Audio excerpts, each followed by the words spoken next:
देश में किसकी सरकार बनेगी और किस पार्टी को कितनी सीटें मिलेंगी ये आज शाम साफ हो जाएगा। लेकिन लोकसभा चुनाव में देश की 543 सीटों पर रुझान आने लगे हैं। बड़ी खबर आपको बताएंगे, जहां पर आंध्र प्रदेश के रुझानों में टीडीपी को बहुमत मिला है। चंद्रबाबू नायडू से कांग्रेस ने बात करने की कवायद की है, तो वहीं नीतीश कुमार से भी कांग्रेस बात करने की कोशिश में लगी है, जिसके बाद प्रधानमंत्री नरेंद्र मोदी जी ने बड़ा कदम उठाया है। दोस्तों बताएंगे कांग्रेस का मिशन को कैसे फेल किया जाएगा। तो वहीं दिल्ली की 7 सीटों पर बीजेपी का क्या है हाल, तो वहीं जेपी नड्डा के घर के बाहर कार्यकर्ता झूमते नजर आए हैं। तो वहीं आपको बताएंगे देश का दुर्भाग्य दोस्तों, जहां इंदिरा गांधी के हत्यारे का बेटा और खालिस्तान समर्थक अमृतपाल चुनाव में आगे चल रहा है। पंजाब की 2 लोकसभा सीटों के रुझानों ने चौंका दिया है। जी हाँ, बिहार से भी बड़ी खबर बताएंगे, एक से एक बड़ी जानकारी बताएंगे। लेकिन दोस्तों अगर आप भी मानते हैं कि इस चुनाव में भी एक बार भारतीय जनता पार्टी परचम लहराएगी और मोदी है तो हर चीज मुमकिन है, तो इस वीडियो को लाइक करके चैनल को सब्सक्राइब करके बेल आइकन दबा के कमेंट में जय हिंद अवश्य कहिएगा। बात करें पहली बड़ी खबर की, जहां लोकसभा चुनाव में देश की 543 सीटों पर रुझान आ रहे हैं, जहां पर एनडीए को 280 से भी ज्यादा सीटें मिल चुकी है। जी हाँ, इंडिया ब्लॉक भी 220 का आंकड़ा पार कर गया है। एनडीए की सरकार बनती है तो नरेंद्र मोदी तीसरी बार प्रधानमंत्री बनेंगे और देश के दूसरे ऐसे नेता बन जाएंगे जिन्होंने लगातार तीसरी बार पीएम बनने का रिकॉर्ड बनाया है। दोस्तों इससे पहले यह रिकॉर्ड जवाहरलाल नेहरू के नाम पर है। इस बार 96.88 करोड़ मतदाताओं में से 64 करोड़ 20 लाख मतदाताओं ने वोट देकर रिकॉर्ड बनाया है। जी हाँ, अब आपको बताते हैं बड़ी खबर, जहां 229 का आंकड़ा देख कांग्रेसी नेता ने सुझाया सरकार बनाने का फॉर्मूला। कहा नीतीश कुमार और चंद्रबाबू नायडू से बात करें, जिसके बाद प्रधानमंत्री नरेंद्र मोदी जी ने सबसे पहले नायडू को कर दिया फोन। कांग्रेस इससे पहले उनको फोन करती, यहाँ प्रधानमंत्री नरेंद्र मोदी जी ने चंद्रबाबू नायडू से किया कांटेक्ट। बता दें केंद्र में सरकार बनाने की संभावना पर चर्चा तो शुरू हो गई है। 2024 के लोकसभा चुनावों में अगर देखा जाए तो 10 साल बाद बीजेपी को कहीं ना कहीं जरूर झटका लग रहा है। दोस्तों सीटें कम आ रही हैं, लेकिन बीजेपी हर तरीके से तैयार है। आपको बता दें कांग्रेसी राशिद अलवी ने कहा है कि अगर दोपहर यही रुझान नतीजों में बदले तो इंडिया गठबंधन की सरकार बन सकती है। उन्होंने कहा कि कांग्रेस पार्टी अपने दम पर 96 सीटें जीत सकती है। ऐसे में इंडिया अलायंस की सरकार बनाने के लिए हमारे नेताओं को जेडीयू नेता नीतीश कुमार और टीडीपी नेता चंद्रबाबू नायडू से बात करनी चाहिए। गौरतलब है कि यूपी में एनडीए को झटका लग रहा है। ऐसे में अगर ये दोनों नेता बीजेपी का साथ छोड़ दे तो केंद्र में बीजेपी को झटका लग सकता है। ऐसे में प्रधानमंत्री नरेंद्र मोदी जी ने सबसे बड़ा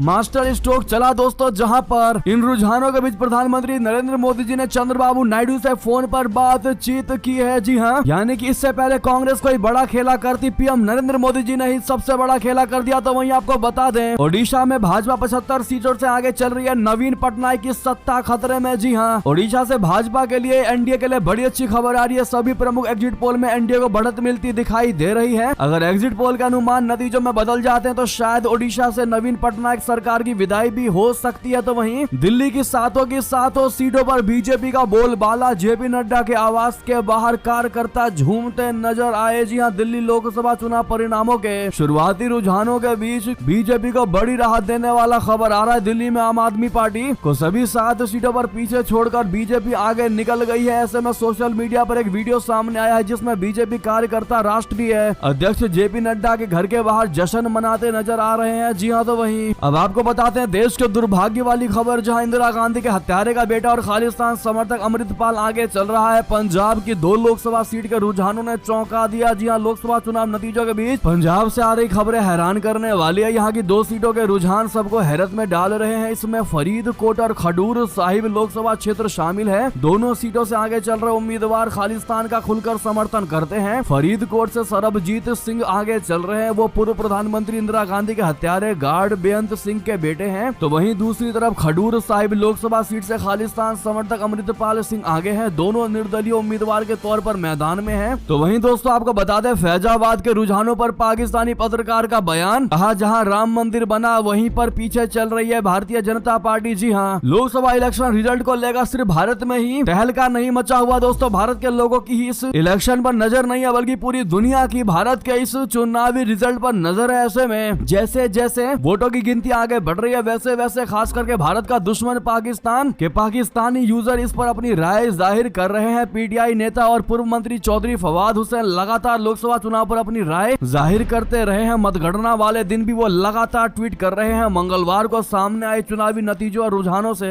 फवाद हुसैन चौधरी काफी खुश दिखाई दे रहे हैं। उन्होंने अपने ट्वीट में जहां भारतीय वोटरों की तारीफ की है, वहीं पीएम मोदी पर निशाना साधा है। एक ट्वीट में वो ये भी जानकारी देते हैं कि राहुल गांधी दोनों सीटों पर जीत रहे हैं। पाकिस्तानी पत्रकार और एक्टिविस्ट मारवी सिरमत लिखती है कि यूपी से दिलचस्प रुझान। जिस निर्वाचन क्षेत्र में राम मंदिर स्थित है उसका नाम फैजाबाद है। वहीं इस सीट पर समाजवादी पार्टी का अवधेश प्रसाद आगे चल रहे हैं और बीजेपी का लल्लू सिंह पीछे चल रहे हैं। ये दोस्तों मरवी सिरमत कह रही है कि जहां पर राम मंदिर बना वहीं पर बीजेपी हार रही है, यानी कि पाकिस्तान में खुशी की लहर नचती दिखाई दे रही है दोस्तों। और उनको लग रहा है कि एनडीए हार जाएगी, लेकिन रियलिटी क्या है दोस्तों, आप लोग पाकिस्तानियों को जवाब जरूर दीजिएगा। कमेंट के माध्यम से भारी मात्रा में इस वीडियो को शेयर करिएगा। जो वाकई में ये देखना चाहते हैं कि इस बार भी प्रधानमंत्री नरेंद्र मोदी जी अपनी सरकार बनवाने वाले हैं, तो वहीं आपको बता दें बिहार में नीतीश कुमार हैं। बीजेपी से कम सीटों पर लड़कर भी अधिक सीटों पर लीड कर रहे हैं जेडीयू के नीतीश कुमार। जी हां, लोकसभा चुनाव के लिए वोटों की गिनती चल रही है। ऐसे में बिहार की 40 लोकसभा सीटों में से 33 सीटों पर राष्ट्रीय जनतांत्रिक गठबंधन के उम्मीदवार आगे चल रहे हैं। ताजा रुझानों के मुताबिक मुख्यमंत्री नीतीश कुमार की अगुवाई वाली जनता दल यूनाइटेड के उम्मीदवार सबसे ज्यादा 15 सीटों पर बढ़त बनाए हुए हैं। 12 सीटों पर भारतीय जनता पार्टी के उम्मीदवार आगे चल रहे हैं। जी हाँ दोस्तों, चिराग पासवान की अगुवाई वाली लोक जनशक्ति पार्टी 5 सीटों पर आगे चल रही है। तो वहीं हिंदुस्तानी अवाम मोर्चा के जीतन राम मांझी भी